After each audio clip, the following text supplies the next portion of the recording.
When I'm on stage speaking to startups, I always ask, do you know where is the line that separates marketing from sales? And guess what?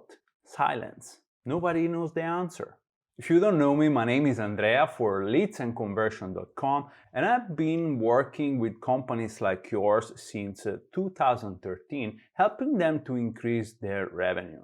In this video, I'm going to be talking about the line that separates marketing from sales and why that line is so important for your company, for your business.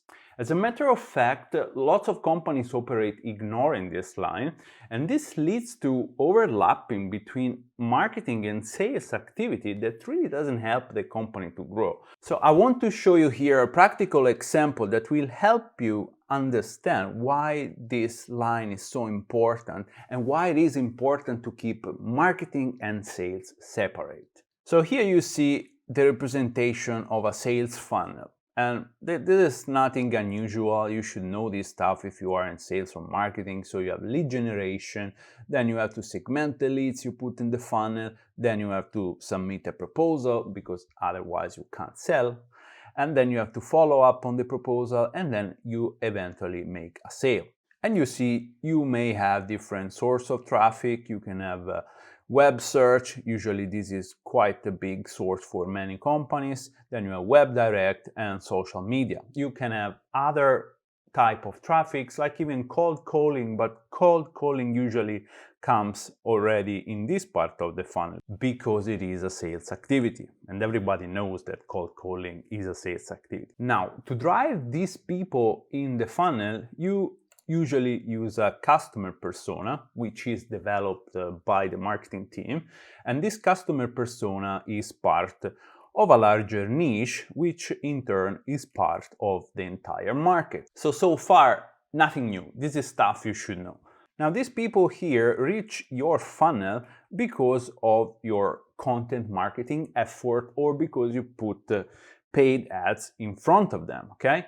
And to create this content marketing, this is just a blog post or post published on other platforms, and this is paid advertising. To create this, you are using your message. This is a message your marketing team has crafted based on a series of assumptions about what your company does for its clients and how this helps the clients achieve what is that they want to achieve, all right? So your message. Now, this is what happens at the top of the funnel, but we also have to take a look at what happens on the other side of the funnel, or at least what should happen at the other side of the funnel for your company to grow. And it is very important that on this side of the funnel, you are collecting objections of the customers, because objections are those things that prevent you from selling. So if you are not doing this now, you must do it, because that's the low-hanging fruit to really start growing much faster. And in case you're wondering, how do I grow by collecting objections? Well, you use the objections to modify your message and make it work so that people don't raise these objections anymore, right? And the same is for your product, your proposals. Wherever you find an objection, you can use that information to remove the objection from the proposal, from the email, from whatever it is, and remove friction from the funnel so that people move faster and without hiccups through the funnel. Now, another thing you should be doing here is to collect social proof. So at every of this stage here, so proposal, follow-up, and sale, people interact with your company, with your salespeople, with the material you give them, and they can give you social proof. So social proof is very important. It is proven to be a driver for people to take action. Monkey see, monkey do, you know? And in your marketing message, you need to sprinkle this social proof so that other people see that you're actually selling stuff and that you have clients that are happy with the stuff you're selling, all right? So in order to be able to use the social proof, you need to collect it, Okay, and this is where you collect it. And now there is a very important last item here, which is the product suggestion. And this is only after sales, you see. After selling the product, people start to interact with it and they can give you feedback. You collect this feedback and you go back to improve the product. By improving the product, you can actually get better social proof, and this helps you grow faster when you use the social proof in the marketing. You see, it's a closed loop. And yes, these three things go back to modify your message. Now, looking at this scheme here you have the full picture of what should be happening today. And again, if it doesn't happen, then it means you are leaving money on the table. It should be like this, really. Looking at this, I ask you, where is the line that separates marketing from sales? There is one line I can draw on this slide that will separate entirely marketing activity from sales activities. Oh, by the way, before I give you the answer, if you like where this video is going so far, do yourself a favor and click the like button. If you do that, YouTube will understand that you like this kind of content and it will put more of these videos on your feed. And also I understand you like these videos and I can make more about this topic. So the line is here, you see? This line separates marketing from sales. And you see, these are all tasks that should be done by your marketing team, and these are all tasks that should be done by sales. Now, I hear you already saying, but Andrea, my company works in a totally different way, and our salespeople are actually no good to make these kind of activities here. Plus, there is the follow-up, email automation that we set up, and sales cannot really deal with that. But wait a moment. Your current setup is a result of your current thinking. And I just want to make you an example to let you understand, to make you see how much easier it would be if you really use this line in your operations. So think for a moment that salespeople can really do this and compare it with the current situation where actually either nobody is doing this or other options. So option one, nobody is doing this, right? Option two, marketers are doing this. So this actually means they need to go to talk to people while sales is already having conversations with these people. So that's really inefficient, you know?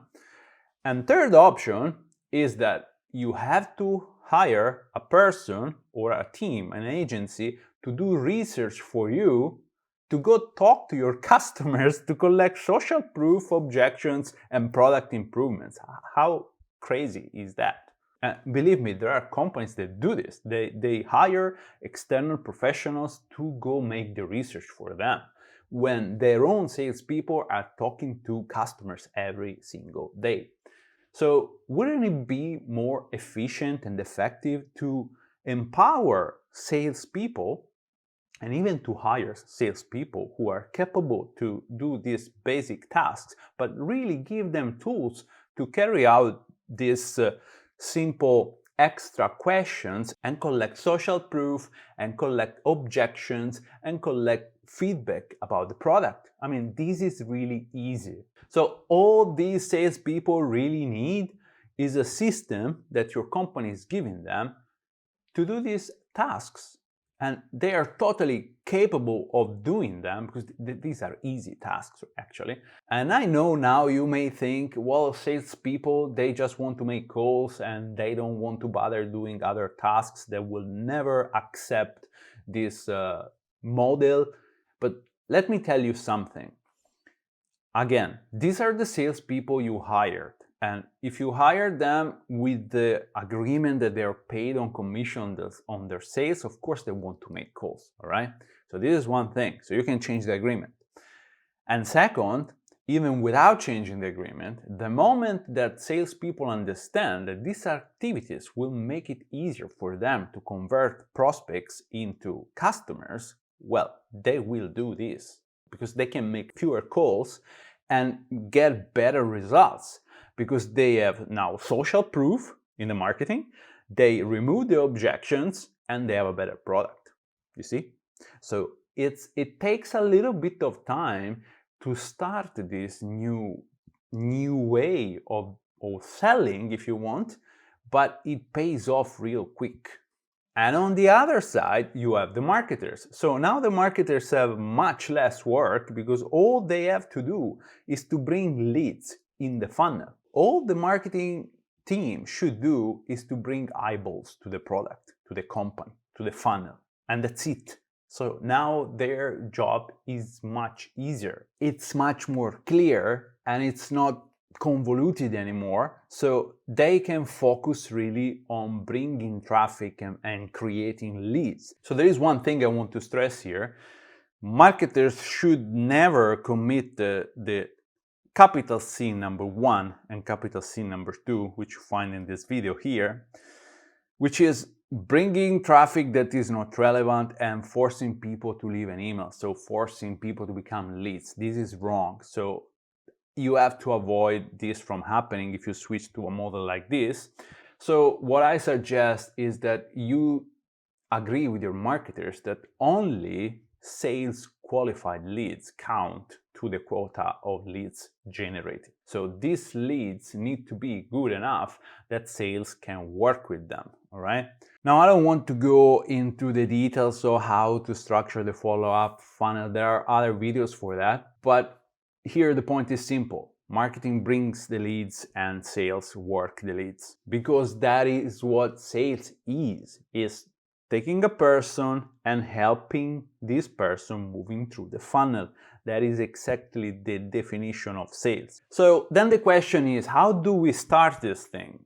And at Leads and Conversion, what we like to do with our clients, we need to start the process of educating salespeople and marketers also to work together with this model. And we start this by creating conversion content. Now, conversion content is, you can also call it sales enablement content. It's basically content created starting from sales, from the product, from the conversation that salespeople have every day with customers, okay? So we interview salespeople, we make videos about them talking about the product, about the process of using the product or even buying the product. And this content answers all the questions that the customers have. So it's very useful content. That's why we call it conversion content, because it helps salespeople to push prospects through the funnel a lot faster. When sales reps participate in the creation of this content, they start to feel that they really can do part of this job that today is done by marketing. So when you start to ask for collecting social proof, when talking to customers and collecting objections and collecting product feedback, this is more natural for them, because now they feel part of a larger scope. They feel they can move the needle with the customer just by investing a little time to do other activities. That's it, that's how we handle it, and this thing is proven to be very, very efficient to move people in the funnel and to convert leads into paying customers. Now, if you want to know, will this approach work in my company, with my people, and if you want to talk about this with me, just go at leadsandconversion.com/start, and then you can just book a call with me and we can talk about all this in more detail. And otherwise, while this video is over, watch the next one.